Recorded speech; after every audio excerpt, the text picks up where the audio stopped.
જૂનાગઢના ઉનાળાના આકરા તાપમાં હું મળી વાણિયાભાઈને.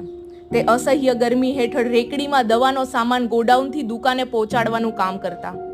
દિવસભરની અથાગ મહેનત કરીને તે ગુજરાન ચલાવતા અને કિલોમીટરના કિલોમીટર ભારે સામાન લઈને આટલી ઉંમરે ચાલતા હતા. તેનું ખુલ્લું શરીર પરસેવાથી ચમકતું હતું. હું તેની અગવડતાનો એક અંશ દૂર કરવાની આશામાં હાથમાં શર્ટ લઈને તેની પાસે ગઈ. તેણે સ્મિત સાથે તેનો સ્વીકાર કર્યો ને ત્યારે જ તેણે તે શર્ટ પહેરી લીધો.